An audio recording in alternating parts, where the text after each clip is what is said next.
मिलते ही नजर तुमसे हम हो गए दीवाने। वाकई आवाज और सौंदर्य की इस मल्लिका ने एक समय सबको दीवाना बना रखा था।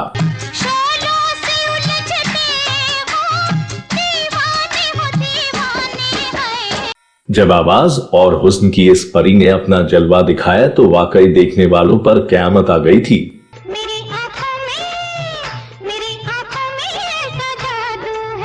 और जब हुस्न की इस परी ने ये गाया तो खूंखार लुटेरों के दिलों को भी लूट लिया।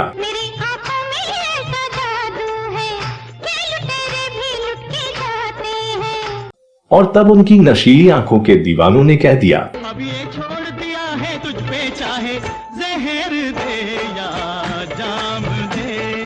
आवाज का जादू बिखेरने वाली इस खूबसूरत परी ने जब इस कव्वाली को गाया तो पूरी दुनिया को जैसे अपनी आवाज के आगोश में ले लिया।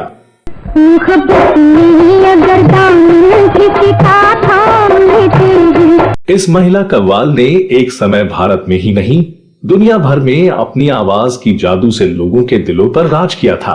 हिंदुस्तान ही नहीं, अमेरिका, ब्रिटेन, कनाडा जैसे देशों में आज भी इस महिला कव्वाल के दीवाने हैं।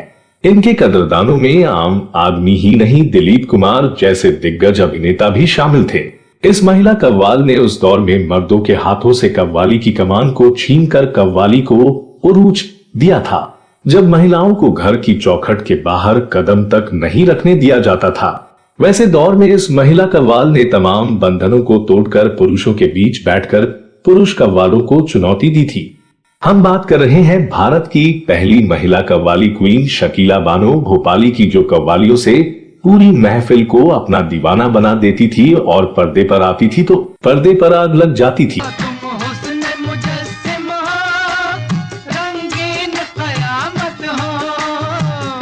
इस वीडियो में हम आपको बताने जा रहे हैं कि कैसे शकीला बानो भोपाली ने तमाम तरह के खतरों, कठिनाइयों और चुनौतियों से जूझते हुए पुरुष प्रधान कव्वाली को महिला की आवाज देने का बीड़ा उठाया।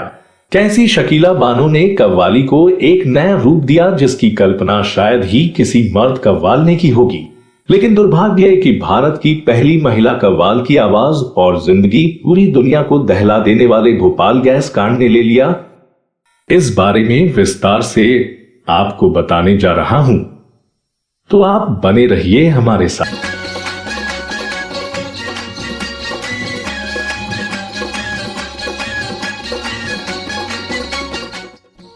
नमस्कार दोस्तों, शकीला बानो भोपाली की पैदाइश भोपाल के इतवारा इलाके में 9 मई 1942 को एक मुस्लिम संभ्रांत परिवार में हुई थी।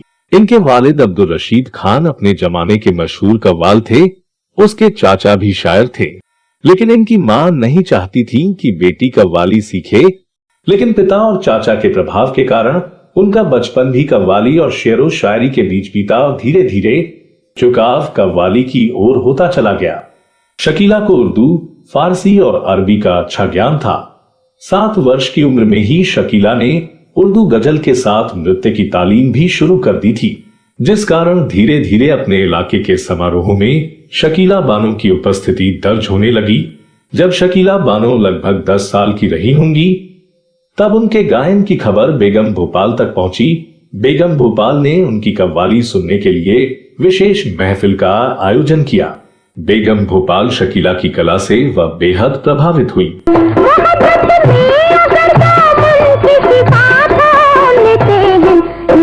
शकीला बानो ने कव्वाली गायन को केवल महिलाओं की महफिल तक ही सीमित नहीं रखा, बल्कि पुरुषों की महफिल में भी शिरकत की। लेकिन शकीला बानो के लिए यह रास्ता बहुत कठिन था। उस जमाने में कोई महिला पुरुषों की महफिलों में कव्वाली गाने के बारे में सपने में भी नहीं सोच सकती थी। लेकिन जब उसने महिला कव्वाल बनने की दिशा में अपना पहला कदम बढ़ाया तो परिवार और समाज की ओर से खूब विरोध हुआ। उन्हें जान से मारने की धमकी दी जाती थी, मगर शकीला रुकने वाली कहां थी। उनकी गाई कव्वाली की आवाज घरों की दीवारों को चीरते हुए भोपाल की हर गली, हर घर में जा घुसी और लंबे संघर्ष के बाद उन्हें स्टेज पर गाने के मौके भी मिले। उनकी गाई कव्वालियों ने लोगों के दिलों को जीत लिया।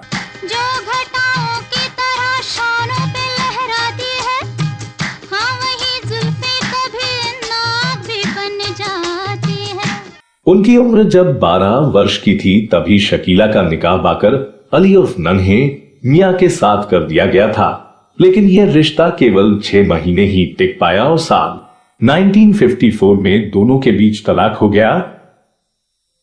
शकीला ने दोबारा शादी नहीं की। इस बीच शकीला की चर्चा दिग्गज फिल्म अभिनेता दिलीप कुमार तक पहुंची। जब उन्होंने शकीला की कव्वाली सुनी तो वे भी उनकी आवाज के दीवाने हो गए।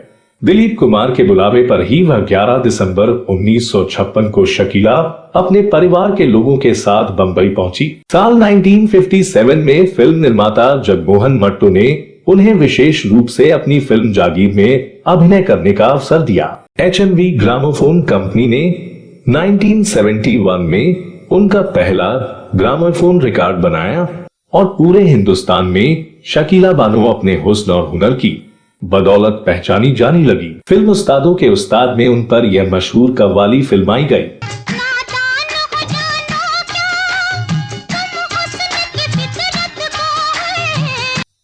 ये कव्वाली आज भी बरबस लोगों की जुबान पर आ जाती है। हमराही फिल्म में अभिनय के साथ साथ एक गीत मोहब्बत भरा कोई पैगाम दे लिखा, जिसे मन्ना डे, महेंद्र कपूर और उषा टिमोथी ने मिलकर गाया था।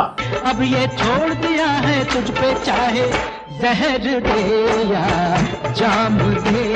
उनकी मधुर कव्वालियां उस जमाने में पूरी महफिल को अपना दीवाना बना देती थी। शकीला बानो ने कई फिल्मों के लिए कव्वालियां गाई और कव्वालियां लिखी। कई फिल्मों में कव्वाली गाने का केवल अभिनय किया था, जबकि पार्श्व गायन किसी और का था। शकीला बानो ने लगभग 32 फिल्मों में अभिनय किया था। एक फिल्म में एक गीत लिखा था, एक फिल्म में 2 गानों में संगीत भी दिया, 3 फिल्मों में 4 गाने गाए। उन्होंने विदेशों में अमेरिका, कनाडा और ब्रिटेन जैसे देशों में अनेकों कार्यक्रम प्रस्तुत किए। शकीला बानो अविवाहित थी, इसलिए उन्होंने से अपने छोटे भाई अनीस मोहम्मद खान के बेटे डब्लू को गोद लेकर अपने बेटे की तरह पाला। शकीला बानो एक बेहतरीन शायरा भी थी। उनकी लिखी गजलों का संग्रह काफी मशहूर हुआ। साल 1984 में भोपाल में हुई गैस त्रासदी ने देश को हिलाकर रख दिया। इस हादसे में जन धन की खूब हानि हुई।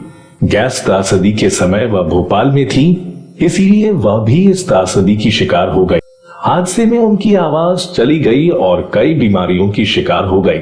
शकीला जिंदगी के आखिरी दिनों में मुंबई के सिटी अस्पताल में मधुमेह, गुर्दे की बीमारी एवं घुटनों में दर्द की शिकायत और आर्थराइटिस से जूझ रही थी।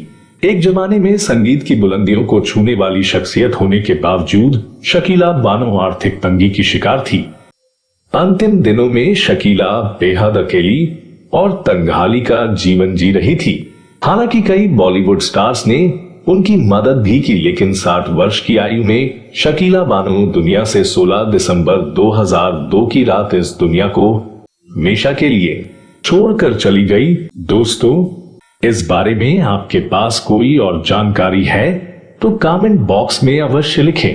अगले वीडियो में मैं फिर फिल्मों, गीतों और फिल्मी हस्तियों से जुड़ी कोई नई कहानी या नई जानकारी लेकर हाजिर हो जाऊंगा। तब तक के लिए नमस्कार।